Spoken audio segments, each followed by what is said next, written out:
How's it going? This is Aaron with Scratches Happen. Today we're working on this Honda CRV. Just started out with a couple of paint chips down here when the glass got replaced. And just through a couple of car washes, the paint just started to peel.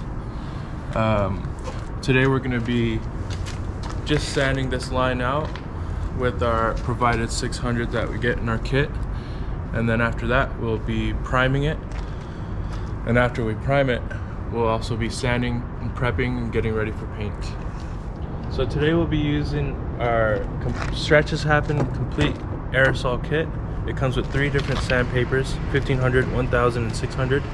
Also comes with a test card, masking tape, a tack cloth, and prep wipes. You'll also have primer, clear coat, and then your paint for your vehicle. This vehicle is a tricoat, so it comes with 2 different layers. And it also comes with polishing compound and a microfiber. So I've split the 600 so that we can use some for later. This is the grit that we'd be wanting to use for repair. And we're gonna want to start with just this edge, smoothing it all out. And if it keeps flaking like that, you're just gonna have to keep on going up, making sure that there's no gap in between the e-coat and the paint. You want a smooth transition in between. And you also got to keep in mind that we're going to want to blend to about this body line here. So don't put any scratches from that line out. So once it's all feathered out, we're going to want to clean it all up, start masking it out so that we can spray our primer. Before we mask it, we're just going to want to use these prep wipes. Clean it up a bit. Pretty wet, pretty generous.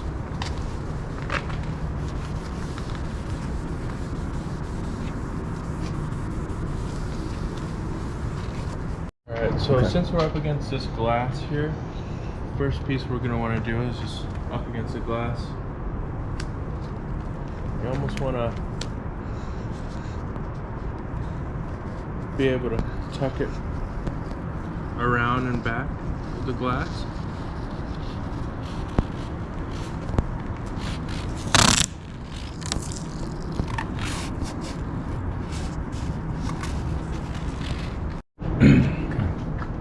So for our primer line, we're going to want to take into consideration where we want to do the blend on this panel. And since there's this one body line here, we could put one hard tape line there for our primer, and then we can consider doing our blend line on this second body line here so that we don't need to spray the rest of the top.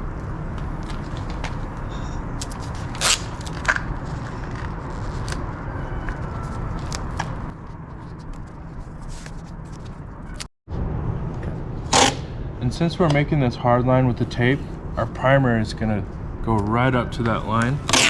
And the reason why I call it a hard line is it will make a pretty nice edge there, and we will need to sand the whole line out and smooth it out. Alright, make sure you get your edges nice and right. This edge here as well. You can almost tuck it back behind.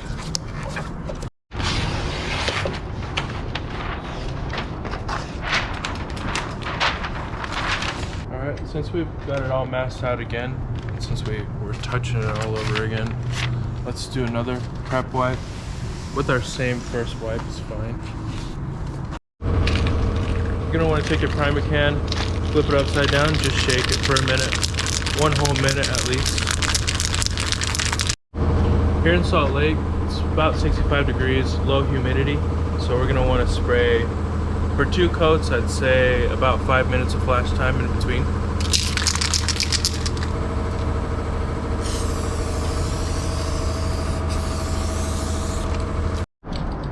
So our primer cans come with this Variator nozzle here. If you turn it clockwise, it'll narrow down your fan, and if you turn it counterclockwise, it'll open it all the way back up. So you can get a fan as wide as this, or you can get spray just that as narrow as that. In this case, since we're going with since we're spraying such a small area, we're gonna want to tighten it up a bunch.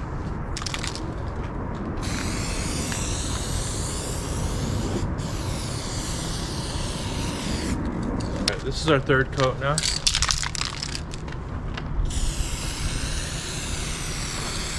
since we've got product down, you can spray it a bit more heavy. And also in between coats, you're gonna wanna just clear that dip tube out and put it upside down, just give it a spray, and it'll clear that tube. So this is our fourth coat. We just wanna keep in mind, you spray enough primer so that you have enough buildup to be able to sand that finishing layer, to get any imperfections out, little dirts out, and anything like that.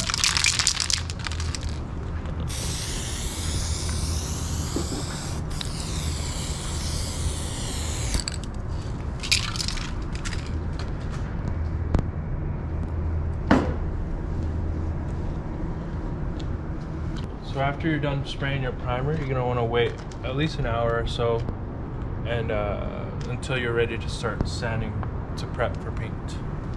Now that we're all primed out and ready to go, I'm gonna pull off all this masking paper. We can start prepping it for paint.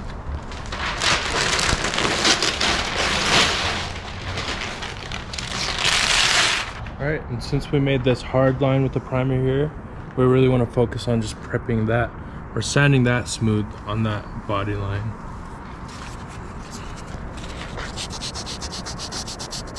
So since we've finished this off with 600 grit and gotten that hard line out, and we're planning on doing our blend on this section here, on this body line, next body line available, we'll just want to scuff this with 1000 grit so we can do our blend right up to that line.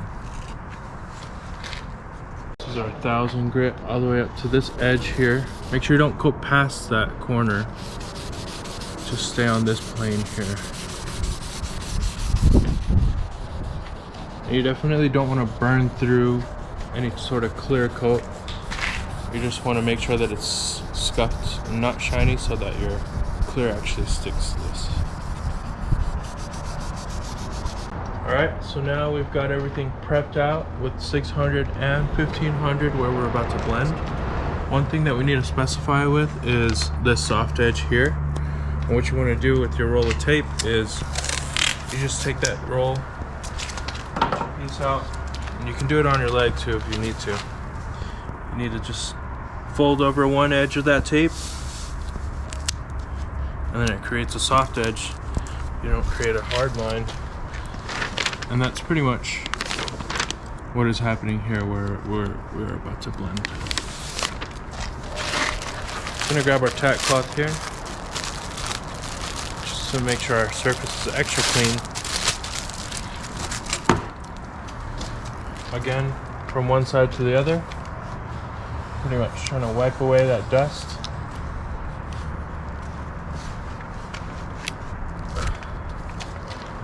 Should be good to spray.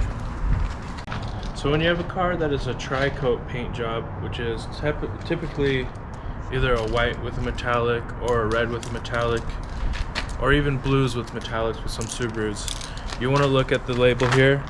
It'll say L1 for layer 1 and then L2 for layer 2. So we're going to start with layer 1 first.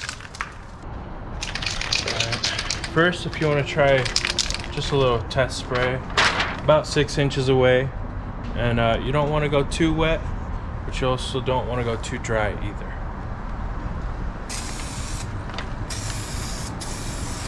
You want a nice even fan just like that. And then since we're blending on this edge here, we're gonna want to try to avoid it, but since this area is kind of small, we might not be able to. Just definitely try to keep your coverage down where that gray is.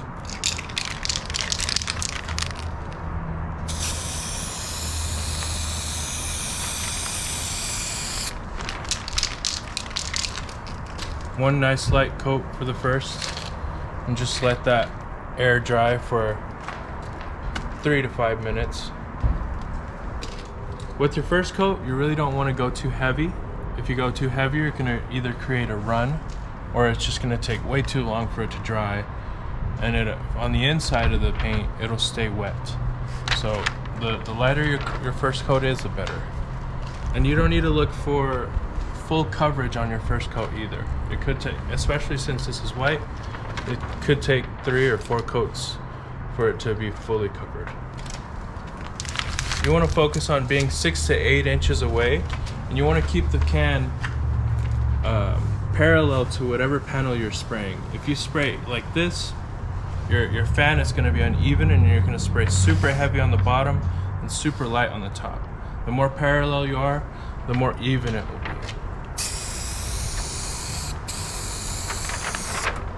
All right, coat number 2. Just still focus on avoiding that top edge where you're blending.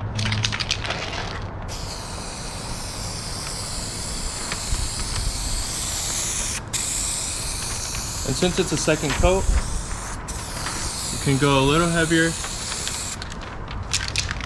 since that first coat is there to tack that up. All right, on to our third coat.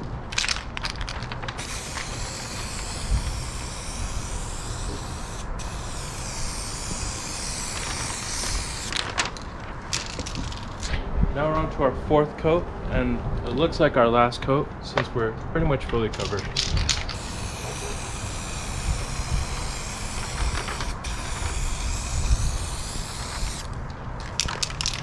So keep those keynotes in mind, 6 to 8 inches away. Make sure you're spraying parallel to your panel. I know this is at a weird angle where we need to hit, but also avoiding the line where you're going to blend. All right. Now we're ready for layer 2. First off, I just wanted to talk about our dry times for this first layer. I'd say we were waiting about 5 minutes in between each dry time. You could definitely touch on the tape here before, and you can see that it's dry, so you know that you're ready for your next coat. Those coverage coats were more of 6 to 8 inches with some pretty good coverage. You can almost move slower and slower as you get more coats on. But with your layer 2, you really want to call it a control coat, where you back up at least 10 inches away and you move even slower. So you're going to be misting it on, but you're not going to be misting it so far that the particles dry before it hits the panel. You still want your particles to be wet when they hit the panel. And for layer 2s on a tricoat, it will spray kind of clear, and it will give you a little bit of a blue tint to it. But once it starts to dry, that blue tint goes away.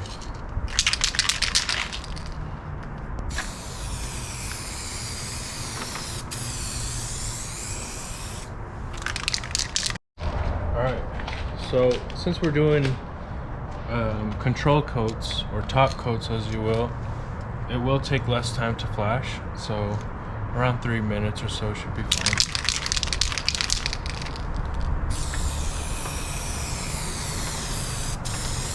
Again, you can spray it a little further away, a little slower as well.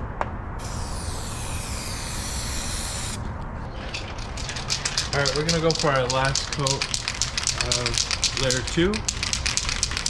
Maybe our last coat. If there's not enough metallic, maybe we'll put another coat on. So keep in mind, 10 inches away around there, and move slow.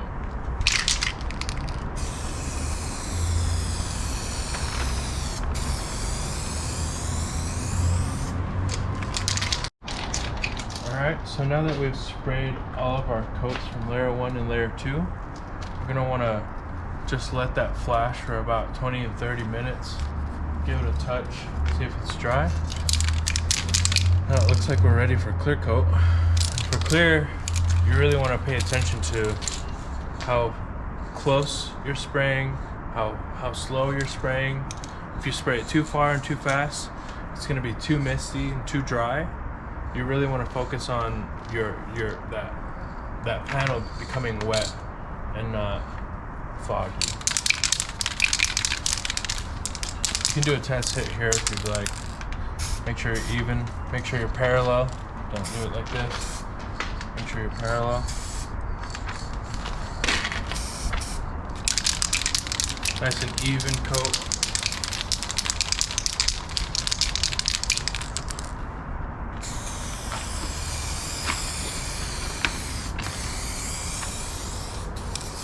You don't want to spray it too wet either, or else it'll be a big old run on your edge.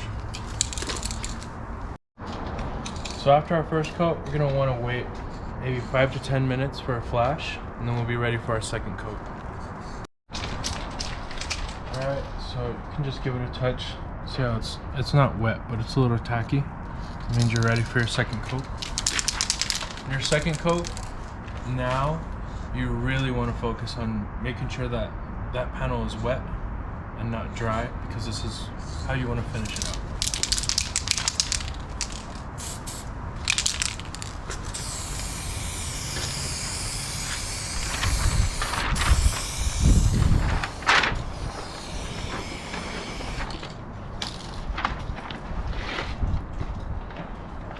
If it looks a little dry, you can sort of do a half coat on it. Just quickly go over it again.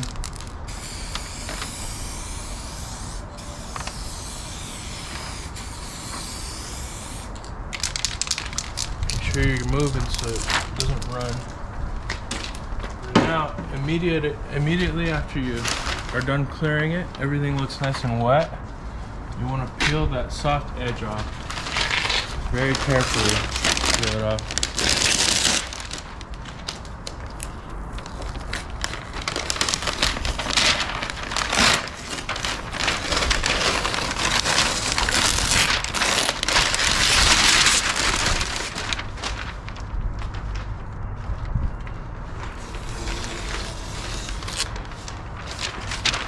Since we did that blend on that top body line there, and we also ran that soft edge, you can almost not even see where our work ends and the original body work starts.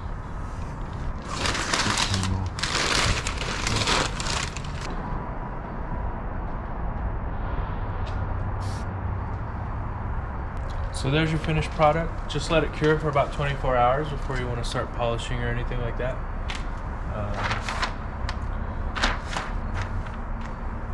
That's about it. This is Aaron. Scratches happen.